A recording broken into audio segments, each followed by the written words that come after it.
Finally, after 9 long years, Mark Jensen can clear his name. Finally, after 9 years, the story will be told about how Mark came to be falsely accused of this crime. Finally, after 9 years, you jurors, 12 ordinary citizens, unspoiled by rumor and hearsay, rather than the government, will decide this case based on the facts and not on speculation, gossip, and guesswork. And those facts will prove that Mark Jensen did not kill his wife.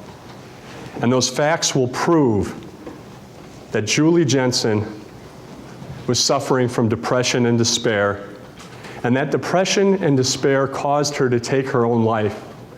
And her depression and her despair and her anger and her delusional thinking caused her to point the finger at Mark.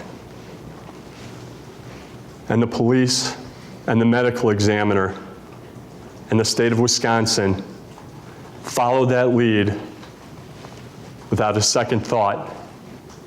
And today we begin the search for the truth. Let me begin by talking about depression, specifically Julie Jensen's depression. If only it were so simple as suggested that one day Julie woke up and she was now happy because her husband paid attention to her. People who are depressed, you'll hear, feel hopeless. It's irrational. The things that make us feel better no longer make us feel better. It's a dark place, it's terrifying, it's frightening because there's no way out. There is no escape. And how do we know Julie Jensen was depressed? Well, Julie Jensen told us, that's how we know. It's from Julie Jensen.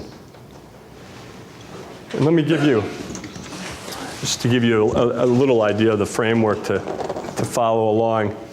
Julie Jensen passed away on December 3rd. This is November 1st, and here's the beginning of December down here. She passed away December 3rd.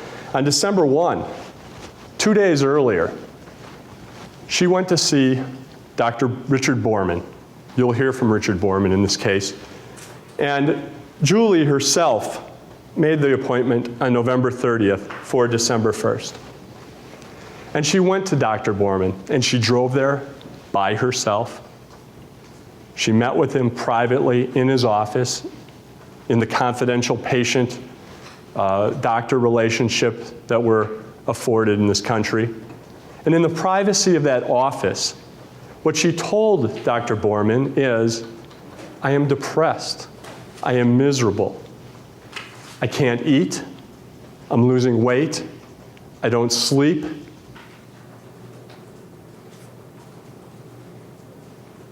Dr. Borman himself had seen her in September, on September 21st. Julie had gone in for what I think was her yearly physical.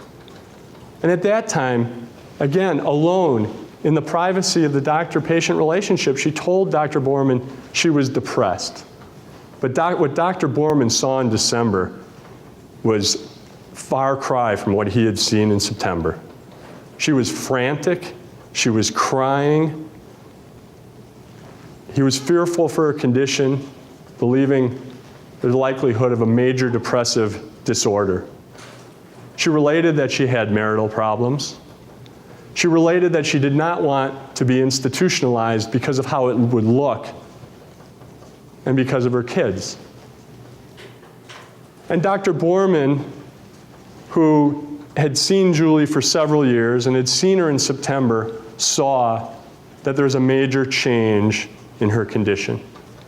And he counseled her, suggested further counseling, and he prescribed Paxil. And Julie also told him about her strong family history of depression. And those were Julie's words, her strong family history of depression. And that was something Dr. Borman inquired about because it's relevant to the concerns you have with somebody who's depressed. It's relevant to things like suicide risk. And Dr. Borman asked, as he typically would when somebody presents, as Julie Jensen did, are you suicidal? Are you homicidal? And Julie denied this. He asked Julie, again, in the privacy of this office. Mark is not there. Mark did not take Julie to the doctor's office. And in the privacy of that office, he asked Julie whether there was any domestic violence. And she said no.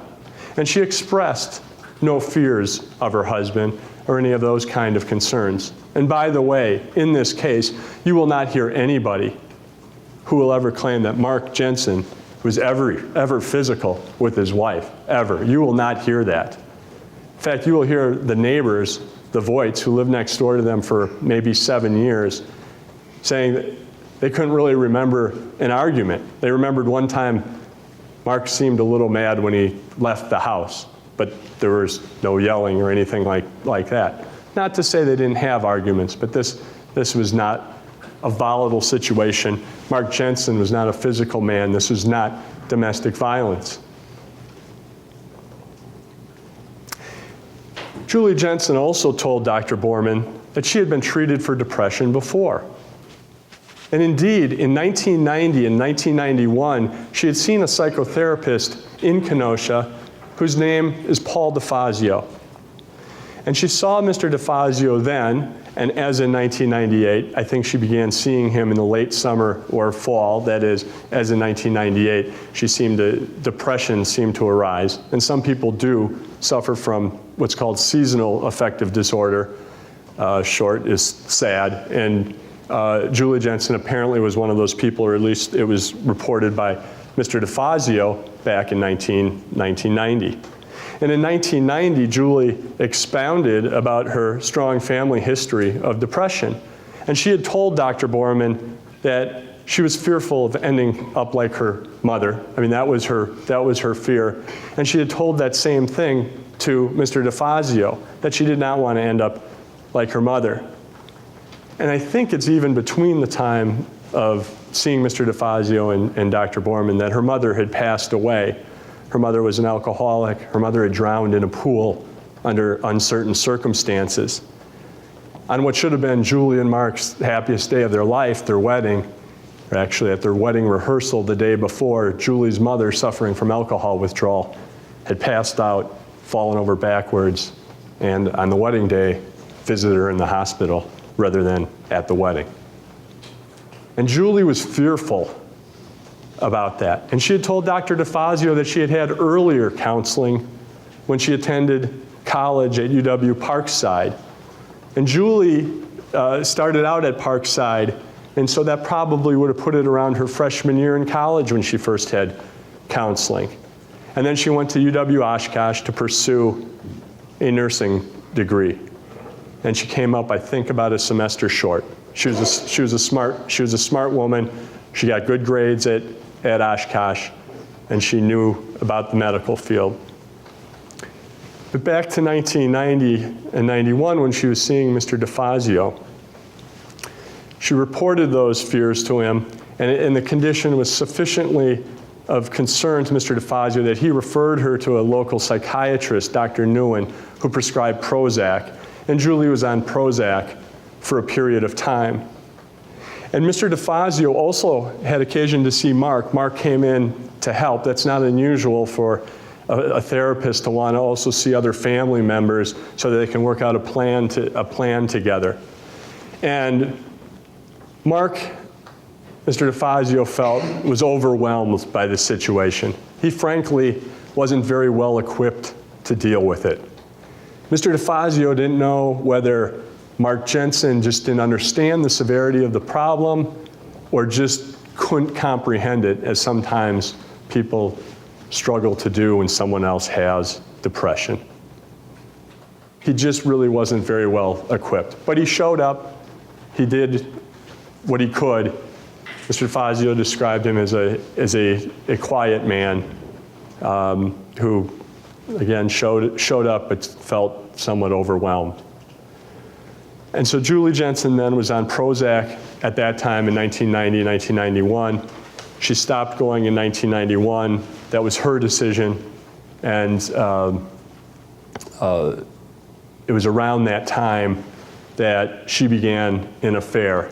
It's been referred to as a brief affair. Who knows? I don't know how comforting it is to a spouse that it's brief. It certainly lasted at least 2 nights of passion, if you will, in the Jensen home when Mark was out of town in 1990 or 91, or both. Again, there's no evidence left behind as to how long this affair lasted. And Julie also told Mr. DeFazio about other things in her family. When asked about her childhood, she said bad. She said she had suffered some child abuse. It's unclear whether it's physical or sexual. And she also had a brother who had attempted suicide at age 17. And again, those things are considered by psychologists, psychiatrists, therapists in assessing, evaluating a patient to determine what their risks are, including what their suicide risks are. And so that's what was going on in Julie Jensen's background. She had counseling at least 3 times, including that Parkside time. And between 1991 and 1998, Julie had her ups and downs. Julie considered her best friend to be Lori Coster, who's Mark's sister. And Lori, who you'll hear from during this trial, as good a friend as she was with Julie, she portrays it like this. You knew which way the wind was blowing as soon as you met up with Julie for a particular day. She could be very sweet. Other days, you just sort of wanted to back off. And there was one particular incident in the mid-90s that was of great concern. Laura had her son, who was about 3 at the time. Julie was babysitting for him during the day. Lori worked at Abbott Laboratories, and Julie would take care of her son. And he was about a year younger than Mark and Julie's oldest son, David, who was probably about 4 at the time, and then Drake was their second son, who either wasn't born yet or maybe he was 1 and the kids were a year older. But in this episode, Julie called both Lori and Mark frantically from home, saying there was feces all over the wall. And the kids were throwing feces, and there's feces everywhere, and they better get home, and she was hysterical. And Mark rushed home, and Laura rushed home. Kids were sort of standing still, petrified. There was no feces. And the Jensens, or Mark and his sister, Lori took her son home immediately, took a year off until her son started kindergarten. And they just sort of swept that under the rug. They didn't want to talk about it. It was too uncomfortable, and they just sort of pretended it didn't happen. So what happens when we get to the fall of 1998? Mark had started a new job as a vice president at Stiefel Nicholas. He had left Baird. He was doing very well as a stockbroker. He began that job in, I think, April of 1998, the new job. He was very excited, and it started out very well. He met some people at work that he liked. He was making good money, seemed like a very good company. He saw himself moving up in the world. He was 39 years old. I think it was that summer. He and Julie paid off their mortgage. They had a sizable investment income and holdings. They were doing quite well. And Mark was beginning to socialize with some of the people from work. And the disparity in their satisfaction with life was growing. Julie, in the fall of 1998, was very upset because her youngest son, Douglas, was going off to daycare for the first time, and that meant he'd be going to kindergarten the next year, and Julie would be home alone. And this was a source of great concern to her. When she had seen Mr. DeFazio back in 1990 and 91, she had told him that she was terrified to leave her son David, who's about a year old at the time. She couldn't even fathom the idea of going on a Hawaiian vacation with her husband because she was so fearful of leaving her son. And some of those fears were recurring with the idea of Douglas leaving the home. She also had told Mr. DeFazio that she was the kind of person who keeps things inside, lets things ruminate, she mulls over them. And that could be seen happening again in the fall of 1998. Mark and Julie had good friends, the Brandts, who Julie put on a baby shower for at the end of the summer. But when Robin Brandt's baby Emma was born later on that fall, Julie couldn't bring herself to go see her. She canceled the family trip. She was struggling to enjoy life's activities, and the person who knew her best, Mark Jensen, saw her becoming increasingly withdrawn.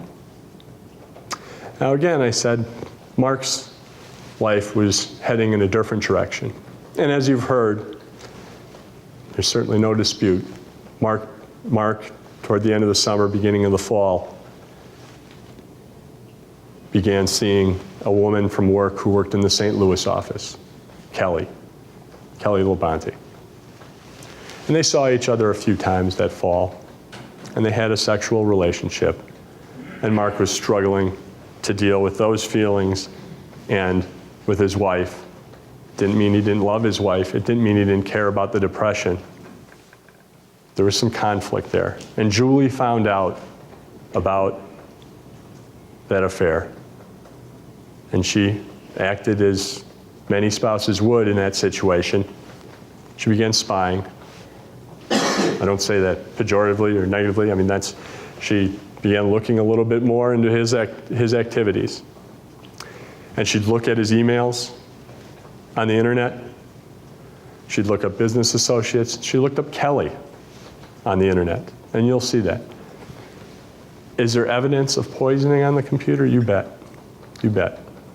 Is Julie, their background in nursing, her classes in pharmacology, knows what to look for and is looking for those things?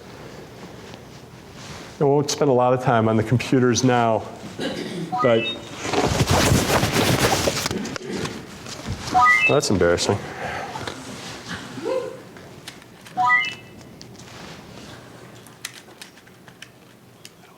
That's positive. Why won't this go off? Did you see me turn it off, Mark? On November 10th, let's cover that one up. This was a page that was recovered from the computer. Search result. It may be difficult for you to see, but it's a Yahoo search. 12 categories. Do you mind terribly if you move the ISO back a little bit so I could see? Yes, I'm sorry, Judge.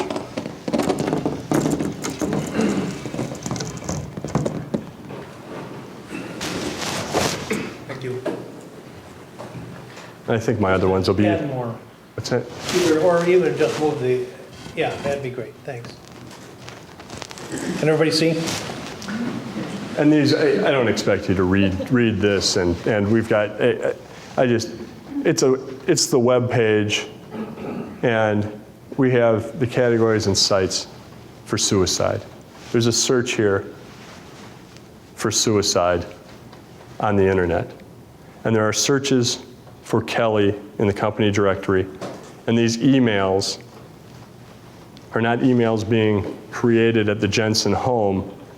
They're emails that were done at work that are being looked at by Julie Jensen in the home, looking at what Mark was doing at work.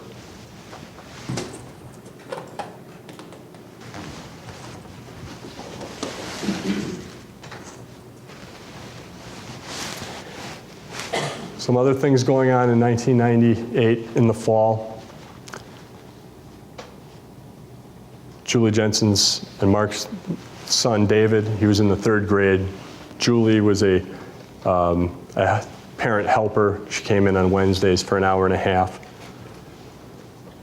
And David, their son, their oldest son, 8 at the time, was suffering from tics, for some eye tics. And she had been taking him to a lot of doctors, and it was a great concern to Mark. And Mark was concerned that it may be a reaction to stress created in the home and pressure put on by Julie. Mark was concerned because Julie wanted, in his view, to medicate David, and David was a very successful student, and Mark really didn't think anything was wrong with him. And so Mark, there was some friction there. And you'll hear that David's tics went away following his mother's death. Also in the fall of 1998, as you've heard, Julie one day was sitting on her porch. She knew what time her neighbor, Ted Voigt, would go to work. He worked in Illinois. He'd either leave before rush hour or after rush hour. So she knew if his car was still there around 9 o'clock, she knew when he'd be leaving. And one day he's leaving for work and she's sitting on the porch and she's bawling. She's bawling. And Ted recognizes in hindsight that on this occasion and others, that she was waiting for him. She wanted to be seen. And she's crying and Ted says, "What's wrong?" And she begins complaining about her marriage and says things have never been so bad. And then there are more and more frequent conversations and meetings with Ted Voigt outside, where Julie is in the home, and this is in November, and she's outside all the time, just kind of waiting for Mr. Voigt. And she begins telling this tale of Mark at various times trying to poison her, that he's leaving things up on the computer screen for her to see, that he's chasing her around with wine. And then on November 21st or thereabouts, she gives him a letter, very cloak and dagger fashion. She puts it in his pocket, very sort of secretively, and says, "Keep this, don't open it." And Mr. Voigt keeps it. She gives Mrs. Voigt some film of some pictures she's taken. She says, "Keep this, I might need it. I might have to get it for the police." And then on November 21, well, over this weekend here, of the 20th, 21st, 22nd, sometime over that weekend, Julie called her friend, Officer Cosman from the local police department. And she knew Officer Cosman very well. And she called him because she supposedly was concerned about being poisoned. And she feared, according to at least one of Officer Cosman's police reports, but not others, that she left a message that said, "If I'm found dead, Mark killed me." She did what anyone would who feared not living through the weekend. She left a voicemail for the police. And when Officer Cosman returned from his vacation, as he said he was on vacation, I think he was hunting, he returned on November 24th, and he went to see Julie Jensen. And Julie, again, expressed her fear about Mark's conduct. He had called her first, and even though she had used the phone to leave the voicemail about Mark killing her, she worried that the phone was being recorded, and so she couldn't talk, so he had to come over.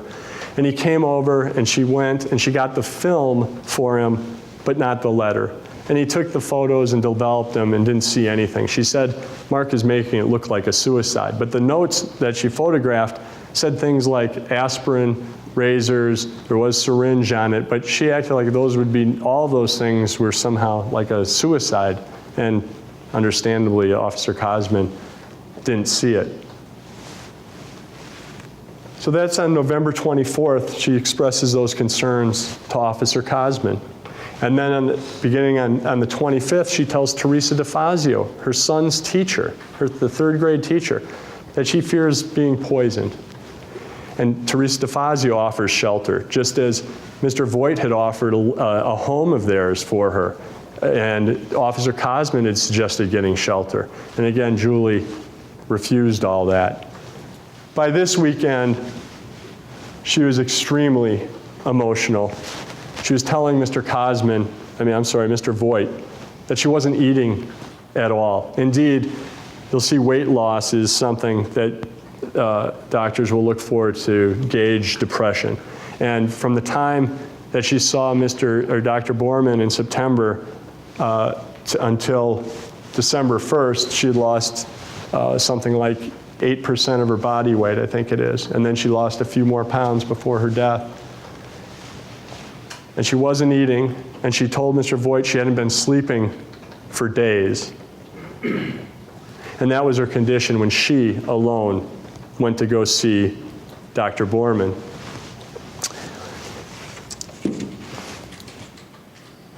And one thing that's certainly interesting in gauging what's going on with Julie Jensen at that time. Can you read this? Okay. These are statements that she was making to these people. She told the Voights, Mark is controlling. He's demanding that I get a job. But she told Ms. DeFazio, Mark's so controlling, he won't let me get a job. She told the Voights, Mark's leaving things on the computer for me to see. She told Ms. DeFazio, Mark's covering up the computer so I cannot see. And I guess in theory, someone could say, well, maybe at first he was covering things up and then leaving things on, but it was leaving things on first and then covering it up. She told this to Ms. DeFazio second, and she didn't say anything about him ever having left things on the computer. And one thing before I forget, in early November 1998, when Mark was in St. Louis for that conference, the Blueprint Conference, Julie threw up all over the hallway from the bedroom to the bathroom. And she left it there and covered it with towels, and Mark came back and arranged for carpet cleaners to come in and take it. But that was the kind of level of depression. She didn't even bother to have that cleaned up at the time. And there may be some suggestion in this case from someone in the jail that Mark had caused her to get ill on that occasion. The problem, as the facts will show you in this case, is that Julie Jensen never told anybody that she had been sick. She didn't go to see Dr. Borman. She didn't do anything when this whatever happened that caused her to throw up. And there's no indication that she ever missed her appointments or was unable to take her kids' places or any of those kinds of things. And then back to her statements, she told the Voights that she's upset because Mark wanted Douglas in daycare, and she told Ms. DeFazio that she was upset because Mark didn't want Douglas in daycare. She told Mr. Voigt, as Mr. Jamboy's told you that, no, I'm sorry, that's not this one, but she told the Voigts that Officer Cosman, he said he'd install video surveillance. Officer Cosman said, I never made such an offer. She told Ms. DeFazio that this list that she photographed was a list of things to buy. She told Officer Cosman it's not a shopping list or things we would use. In the letter, she said, I don't know what the list means. She told Mr. Voigt, this is what Mr. Jamboy's mentioned, she told Mr. Voigt that Officer Cosman got angry with her and implied that she was crazy. Officer Cosman said that never happened. I never went back to see her after getting those photographs. She told Mr. Voigt, we argue about everything. In the letter, she says, our relationship has deteriorated to the polite superficial. These contradictions were indications of Julie Jensen's mental state in December 1998 and November 1998.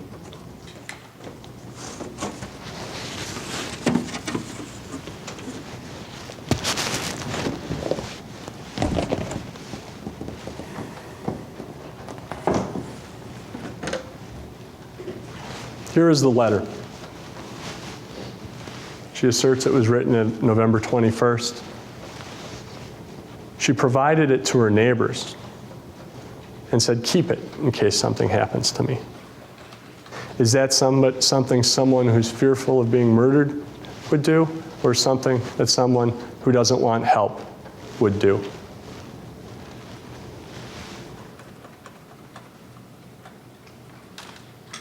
And we'll come back to the letter many times during this case, and you'll have to decide whether it's a blueprint for framing her husband or legitimate.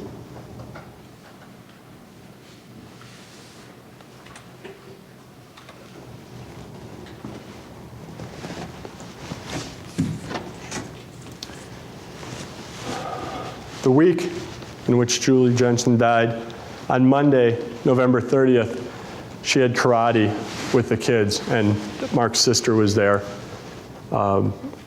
And she told Mark's sister, I won't be here on Wednesday. They also had karate on Wednesday. I won't be here on Wednesday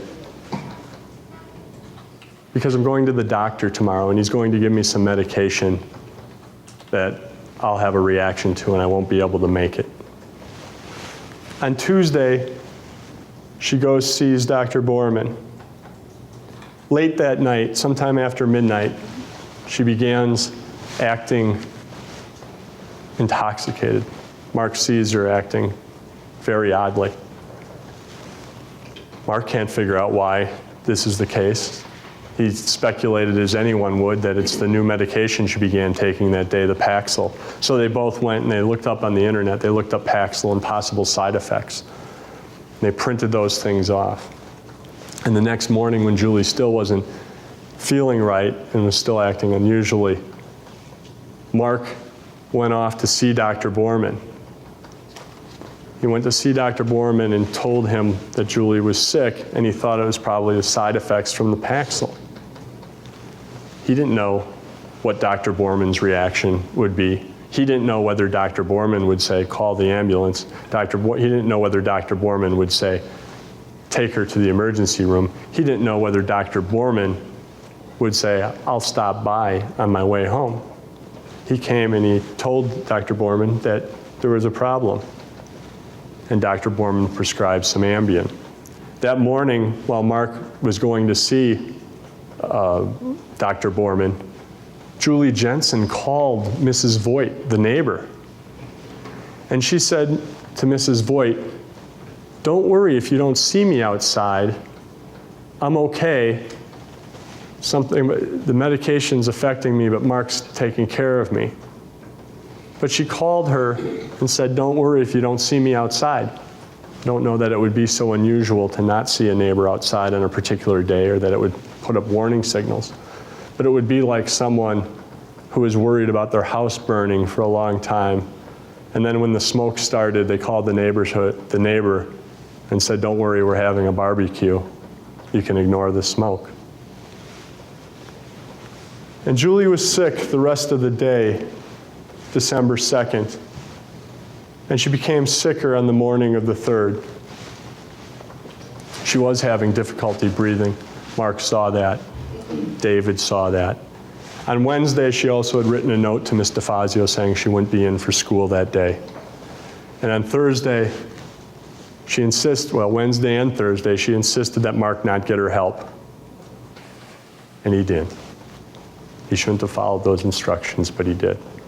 And when he came home on December 3rd, 1998, at about 4:30 with the kids, Julie had passed away. He called 911.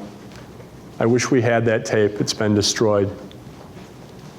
He called 911. The police came immediately.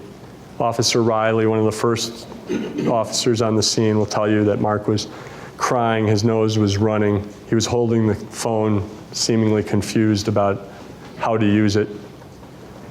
Came because the police knew about Julie's complaints to Mr. Cosman. They began a homicide investigation right away because they were relying on the information given to them. And the next day they got the letter and they talked to the Voigts. And December 4th, they also talked to Therese DeFazio. And they began their investigation. And you'll hear, I won't go into the details now, you'll hear about a lot of mistakes that were made in that investigation.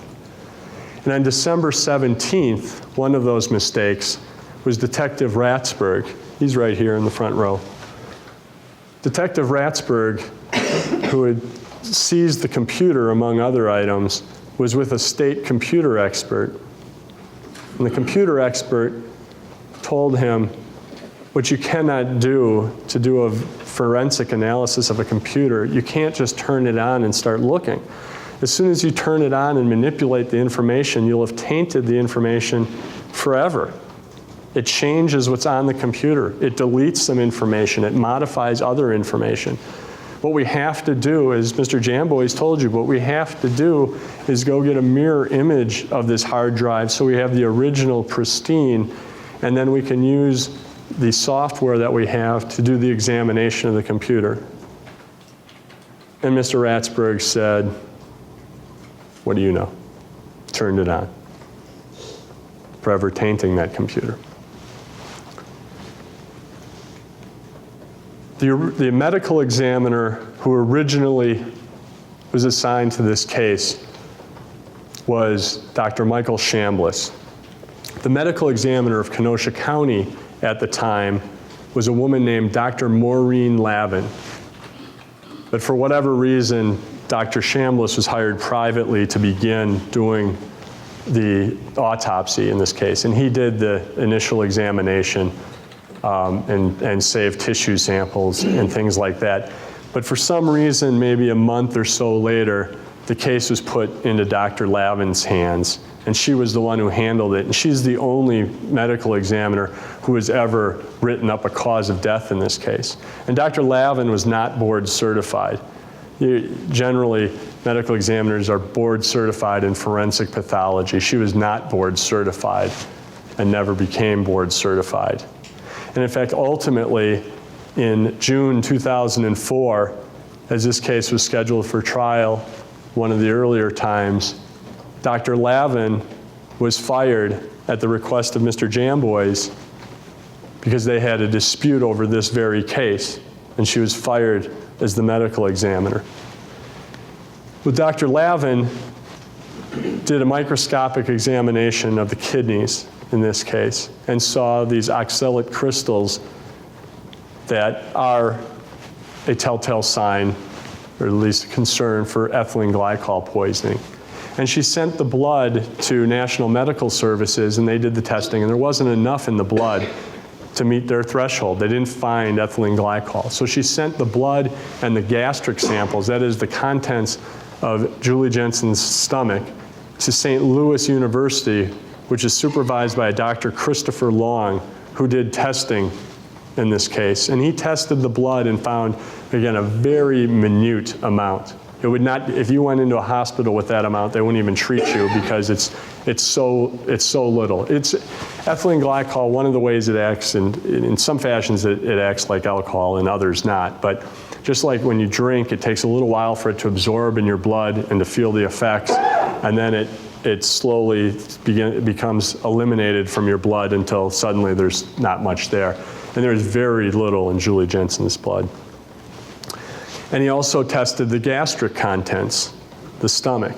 And he filed a report about how much was in the gastric contents. And he had conversations with Dr. Lavin, and they began putting together this case. And and that was in May of 1999 that Dr. Long tested the gastric contents in the blood. Later that year, he was sent documents by the prosecutor so he could work on the case. And Dr. Long says that he received about a 1.5 foot high stack of documents, and he lost them. He lost those documents, and then he didn't file a report in 2000 or 2001, and then sometime maybe in 2002, Dr. Long doesn't really remember and doesn't have any notes. In 2002, he finally filed a report in March, and he consulted with Dr. Lavin and gave her his impressions about what happened. And then in March 19th, 2002, she came back with that final autopsy, and then Mark Jensen was charged on the basis of that autopsy. And what Dr. Lavin and Dr. Long concluded was that the gastric contents, the stomach contents, there was 660 milliliters of liquid in her stomach. Now, I know a number of you weren't very familiar with the metric system. That's about 22 ounces, which probably from soda bottles that are often a ½ liter these days, you get some sense of that, of how much that is. And they also determined that her stomach was mostly comprised, the stomach contents were mostly comprised of ethylene glycol. And that led them to conclude this must be a homicide. And the reason they concluded it must be a homicide is this.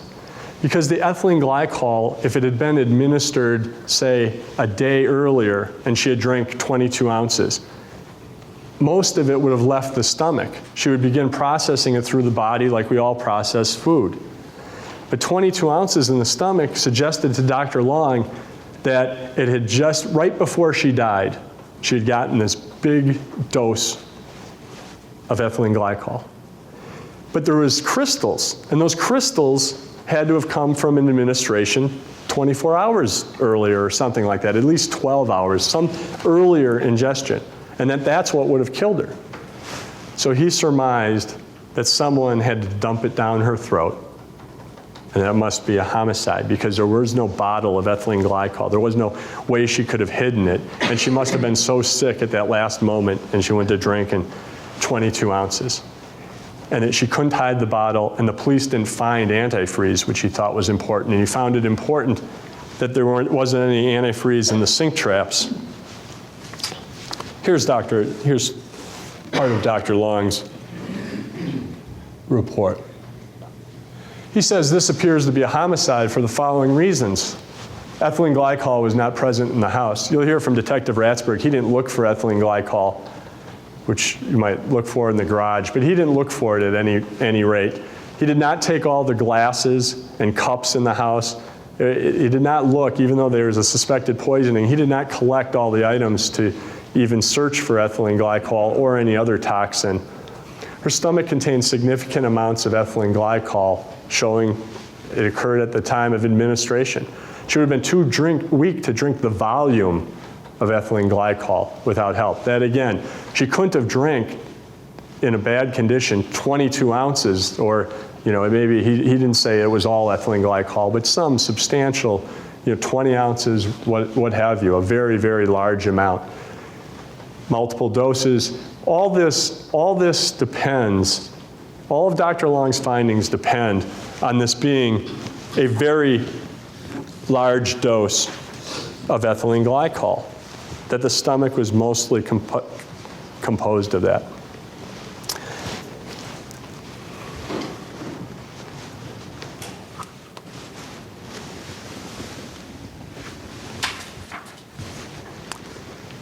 I didn't try to be precise here. This is probably a little bit closer to 600 milliliters of ethylene glycol. But that's what he was talking about. What's mostly composed. Well, the defense hired experts, a Dr. Denton, who's a medical examiner for Cook County in Chicago, a Dr. Rumack, who's a poison expert in Denver, Colorado. They did the calculations. No, Dr. Long, it wasn't mostly comprised of ethylene glycol. Out of the 660 milliliters, the 22 ounces, half a teaspoon of ethylene glycol was in the stomach. That's the kind of mistake that Dr. Long made in this case. Wasn't caught by Dr. Lavin or anyone else. They pursued this theory. It would have been impossible for her to drink that herself, and therefore it was administered by Mark Jensen. And if those defense experts don't catch this, off we go to trial, the testimony. Somebody's convicted on the basis of that testimony.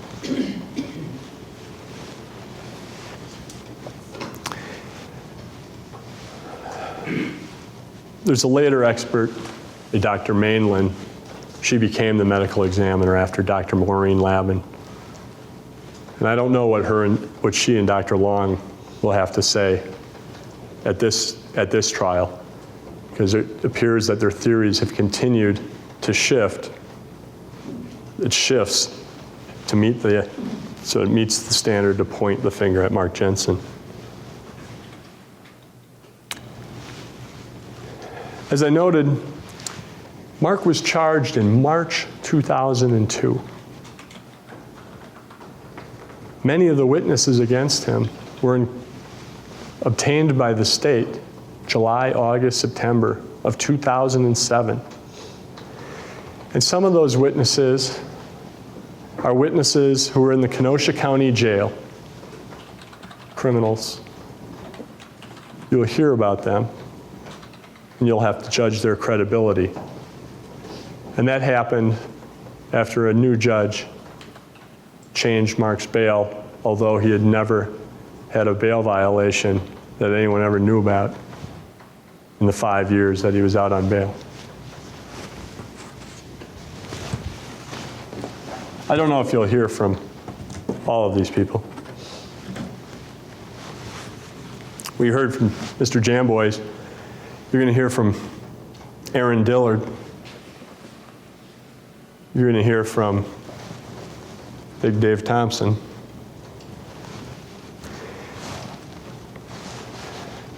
Mr. Jamboys put it, Mr. Dillard's record is as long as his arm, and that's in this country. And we'll talk about that. Mr. Dillard, at the time that he was in the Kenosha County Jail, was being revoked on 3 separate felonies. That is, he was on probation, or what's called extended supervision that most people think of as parole, in 3 separate cases. And on June 21st, 2007, his probation officer had said, I want to revoke you, and what I'm recommending to the court is that you get the maximum on all 3 of those cases. And the maximum based on his original sentence and some other information. On one of the cases, it was over 4 years. On a second case, it was over 2 years. On the other case, it was only maybe 4 months or something like that. But adding those all up was, I think, over 7.5 years. And she said, Mr. Dillard is incorrigible. He's a con man. He's a liar. He ought to get every bit that he can get. Because she had known him for a long time and knew what he was. And as of August 15th, 2007, when Mr. Dillard, or August 14th, 2007, when Mr. Dillard met Mr. Jensen in the Kenosha County Jail, Mr. Dillard was going to get, you can bet, those 7 years that he had coming to him for all of his past behavior.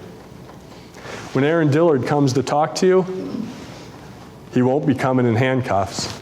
He'll be coming through that door, because his time is done. He's not serving any more time. He's already walked out the door. That's the currency in the jail, and every inmate knew it.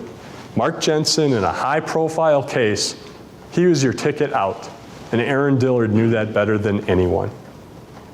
And so Aaron Dillard, he's still on some sort of supervision, but he got out instead of going to prison for years. And you'll have to consider, what's that worth? What's a year of freedom worth? Is that better than being paid tens of thousands of dollars each year?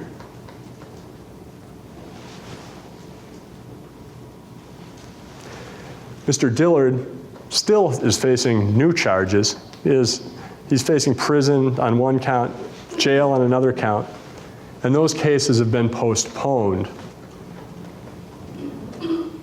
to see if he'll come in this courtroom, and then you can bet Mr. Dillard won't serve the time he has coming to him in those cases either. And Mr. Dillard, you'll hear, has been amazingly successful at conning other people, smart people. And the evidence will show that he's conned some more smart people in this case too.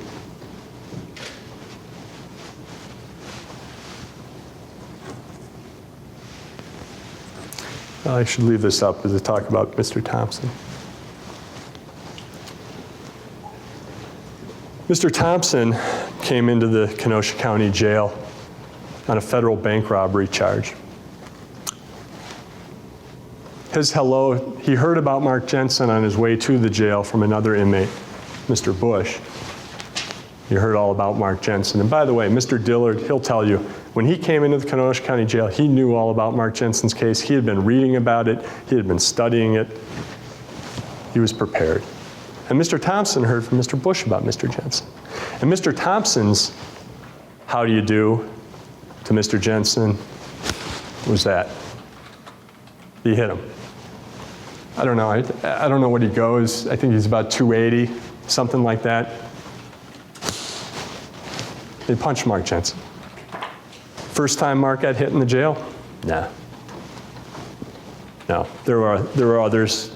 His commissary, that's the stuff you can buy, soap and candy bars and chips and sandwiches, coffee, routinely stolen by other inmates. He'd been beaten by a man named Jerkowski, and Mark realized he wasn't going to fight back. Telling on those people, you pay a heavy price.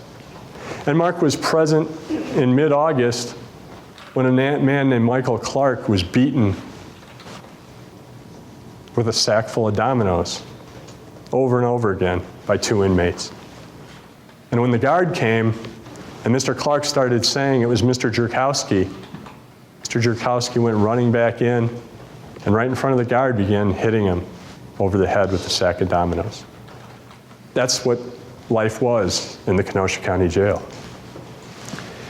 So Mr. Thompson begins his relationship with Mr. Jensen with a fist and begins demanding that he make phone calls for him, that he give him his commissary.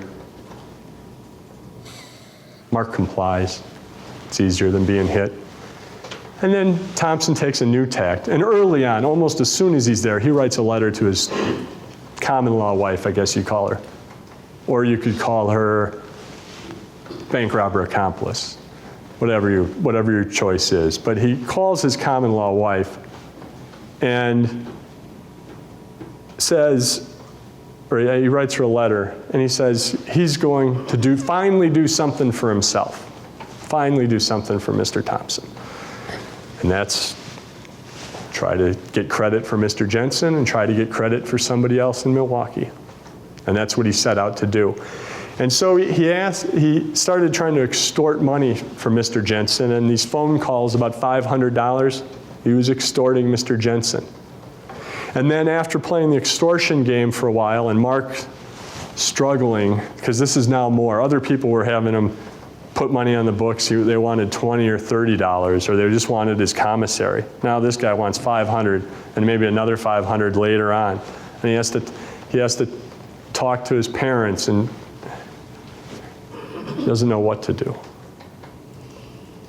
And then Mr. Thompson, with his master plan of pointing the finger at Mark Jensen, begins talking about, well, I could take that witness. Everybody in the jail knew about Mark's business. They all were reading his discovery. Mark would talk about his case. It was in the news all the time. And they all knew about it. And he said, that witness, that Mr. Klug, I could do something. I could do something with him. We could abduct him and just hold him for the length of the trial. And this was foolishness, and Mark tried to tell his parents without being explicit about this foolishness going on. But then Mr. Thompson's wife was bothering his parents, and Mark realized what had happened. They now had his parents' address and phone number. There was no way out of this. And what he did is he called his lawyer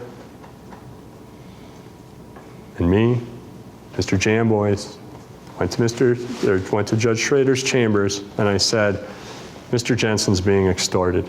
We didn't have any information from anybody about Mr. Thompson going to the authorities at that point. And we went in, and we said, Mark's being extorted. We want to make sure that they stay separated. At the time, Mr. Thompson had been moved to a different dorm or pod, they call them. And so he couldn't have personal, physical contact with them. But people get moved all the time. And Mark was worried that in the event that they get moved and he hasn't done what Mr. Thompson wanted in those days when they were separated, that the beating was going to be much worse. And that's what Mark had to suffer through. I don't know if we'll hear from these other people. So we'll leave for trial their credibility or lack thereof. Excuse me one moment.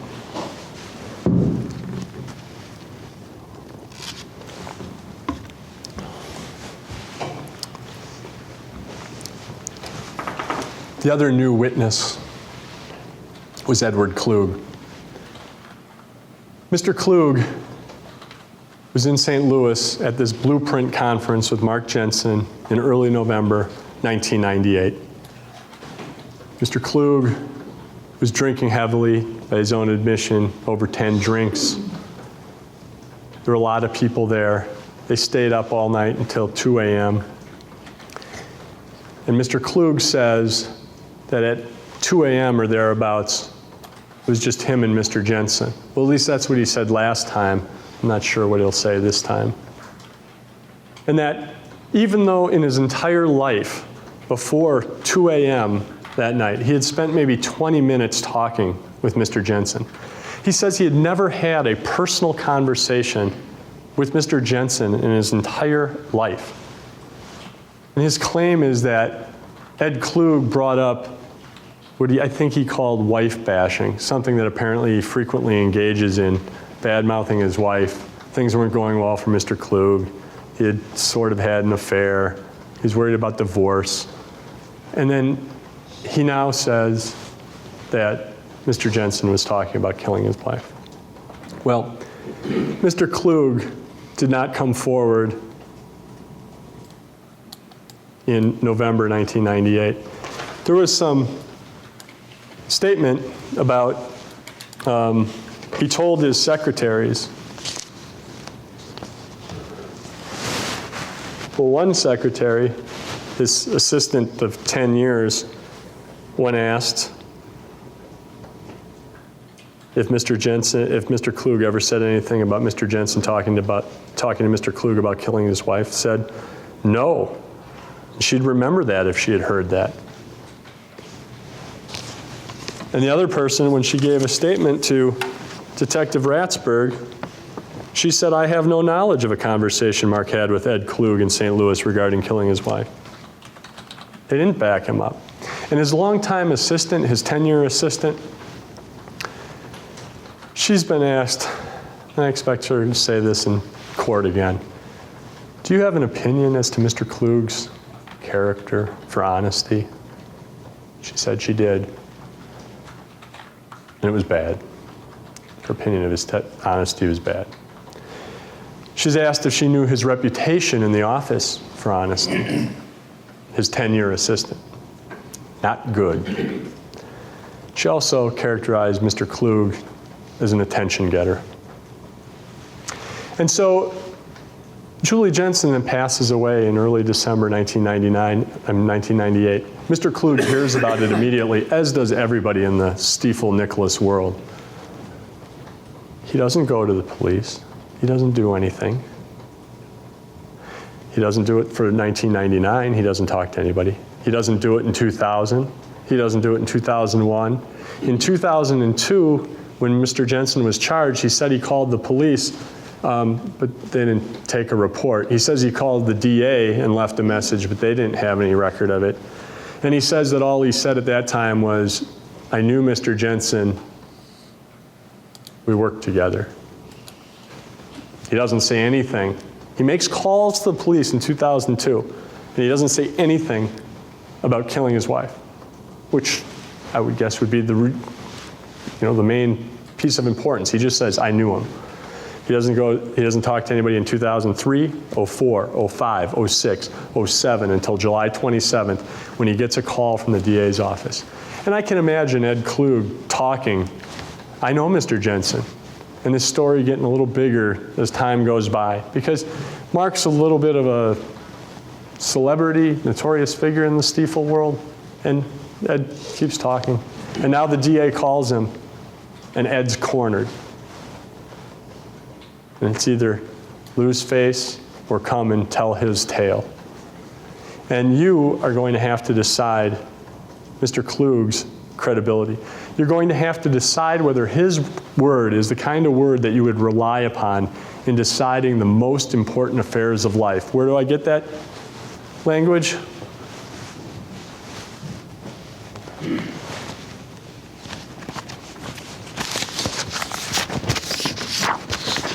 From the instructions the judge gives.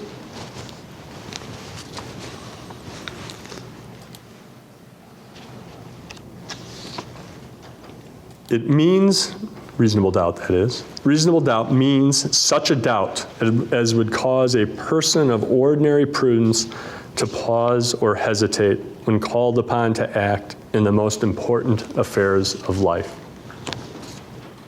And I submit that you'll find with Ed Klug that you would not accept his word in the most important affairs of your own lives.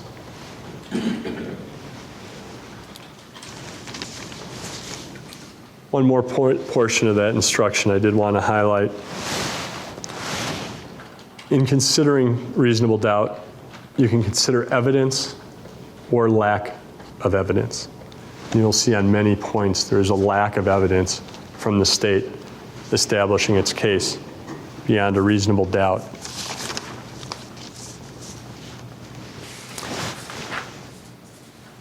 You will hear from Dr. Denton, who I told you about, medical examiner, Cook County. He's now with Peoria, Illinois, and Bloomington, Illinois. He handles both counties. He'll tell you that this is not a homicide, at least when he looks at the medical evidence in this case. When he analyzes all the medical evidence in this case, he does not find this to be a homicide. He says it's much more likely a suicide. You'll also hear from Dr. Herzl Spiro, a psychiatrist, forensic psychiatrist, who's been doing clinical examinations for over 40 years, who's a professor at the Medical College of Wisconsin. And he did extensive interviews in this case of people who knew Julie. And he read all the reports, and he talked to Dr. Borman, and he looked at Mr. DeFazio's report, and he did a profile of Julie Jensen and her depression. And he found that she was suffering from major depressive disorder. And he found that she was quite likely suicidal. She meets the criteria for major depressive disorder, and she also showed signs that could be suicidal. And you'll hear Dr. Spiro discuss the evidence he examined and how depression works and how it is that he would have been concerned for committing a suicide based on all that evidence and her family history and everything else in this case.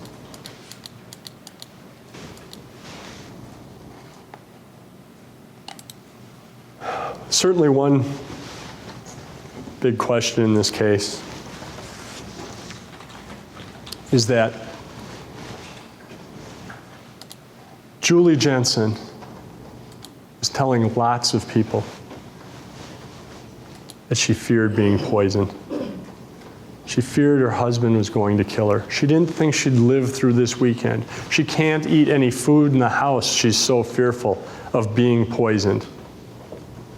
And then on Tuesday and Wednesday, on December 1st and 2nd, she gets sick. And if you were in that fearful state of mind to begin with, if you were in that fearful state of mind, you say, oh my God, it's happening.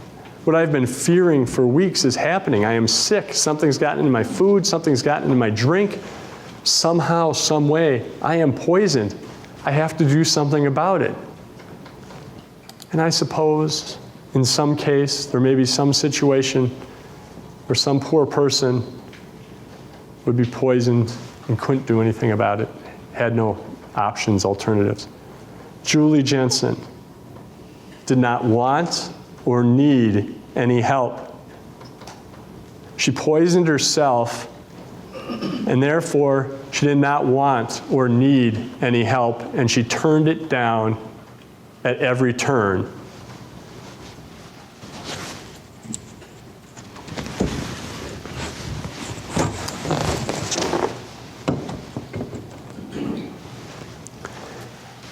Mr. Voigt, her confidant, she gives him a letter. She insists that he not open it.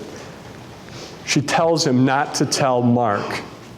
There's a point at which on Sunday, the Sunday before she dies, Mr. Voigt sees the Jensens on a family walk. They're on a family walk with the dog. They look happy. Mark looks happy. And then I think Mark goes and he's playing basketball with the kids or something. And Julie comes up the driveway crying because she's depressed. She talks to the voice. And she has them thinking so they don't tell Mark. Don't tell Mark. Don't let him see you. Don't tell Mark. Well, why not confront Mark? Mark's not a violent man. You'll never hear anything that Mark was ever violent or intimidating. There was some statement on opening about him being powerful, and that's something that Julie Jensen told Teresa DeFazio. My husband's a very powerful man. I can't do anything. Well, Julie Jensen was friends with many people on the Pleasant Prairie Police Department. Mark Jensen didn't have powerful friends. He wasn't a powerful person. And Julie Jensen was not a shrinking violet. When she, in 1990 and 91, she had an affair. Not only did she have an affair, she was going to leave Mark. She filed divorce papers. This isn't a woman who can't act on her own. She has, and we'll get to some more of that, but she is not a shrinking violet. She's smart, she can take care of herself, and she's done it before. And Mr. Voigt says, I'll give you money. I'll let you stay at I think it's a lake home that he had. No, no, and no. Mrs. Voigt, that's who she calls on Wednesday. Says, don't worry about me. She's trying to discourage her from making any inquiries that might cause her to get help and put an end to her suicide attempt. Officer Cosman, she leaves a voicemail. Who thinks they're going to be murdered over the weekend and leaves a voicemail? If I want to continue the fire analogy, it's like my house is on fire. I'm going to call my friend, the fireman. If he's not there, I'll leave a message. I won't ask for any of the other firemen. She tells the officer, Cosman, in the voicemail, Mark's trying to kill me. She asks him to do nothing. He says, you can go to the shelter. He'll help her. She doesn't want that. Insists Mark not be confronted. And Officer Cosman's at the house and she's complaining about computer activity. She doesn't show Officer Cosman the computer. She doesn't show him some syringes she supposedly found. She doesn't go and do any of those things that might cause the police to do something and have the whole story told. She can't be exposed. And Laura Coster, her best friend, Mark's sister. Julie Jensen does not go to her home. Laura lives in the community. Her best friend lives in the community. She doesn't go there. Laura is at her house when Julie is making some similar claims as she made to the Voights and DeFazio. Laura is an IT person. She works with computers at Abbott. She doesn't say, let's go to the computer in the event that Julie didn't feel competent for some reason, which isn't the case. Julie Jensen is a very smart person and could use a computer and had for some time. She doesn't ask Laura for any help. She just lets her go.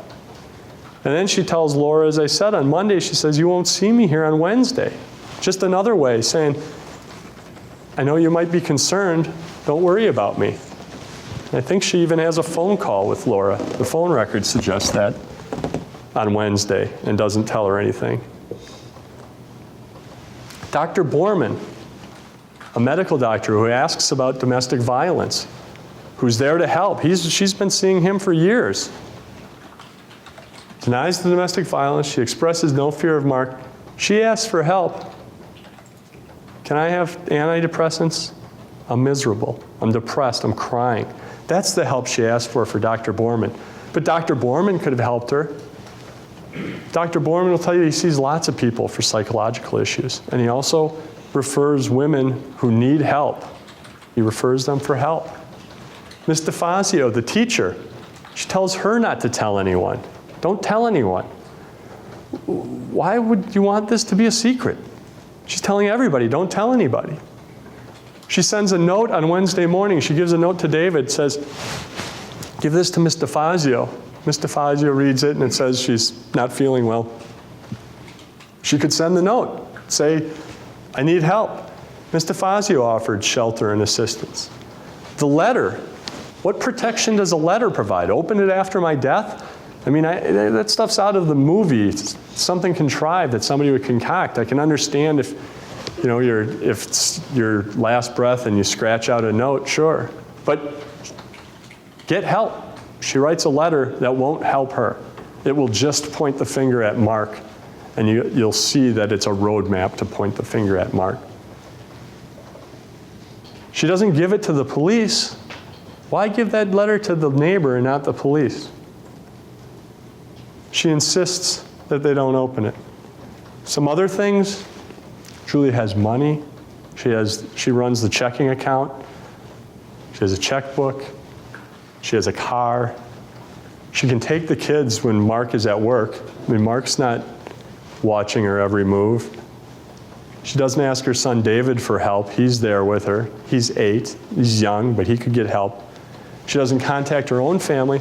Her own family, Paul Griffin there in the yellow shirt, he lived in the community.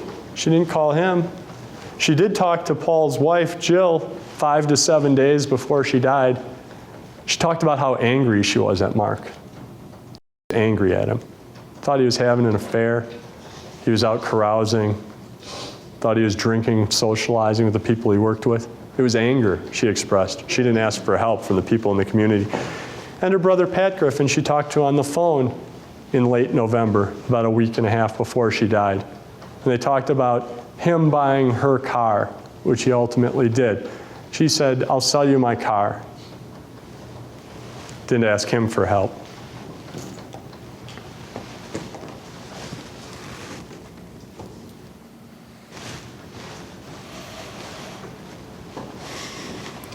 Was Mark having an affair?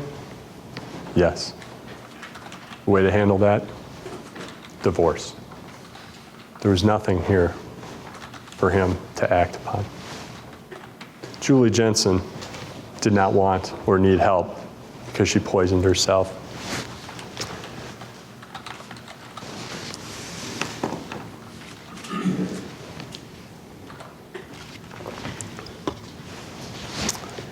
There was a suggestion that maybe she talked herself out of it when Officer Cosman came over. That was on November 24th. November 25th, she told Ms. DeFazio. The following weekend, she was telling Mr. Voigt, "I can't eat, I can't sleep, I won't eat, I'm scared, I'm going to be poisoned."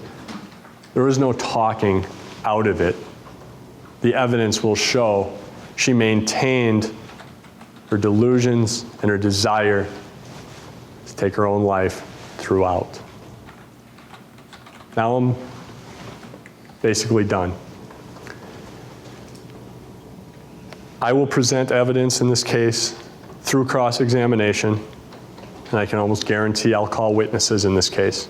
But as you know, this is a long trial. It may be a very long time before I call my witnesses. So you may hear a state's witness that there's contradictory evidence to, but you won't hear it for weeks.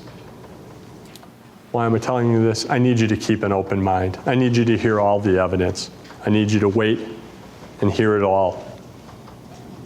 And then at the end of this case, we'll see Mark here did not kill his wife, Julie.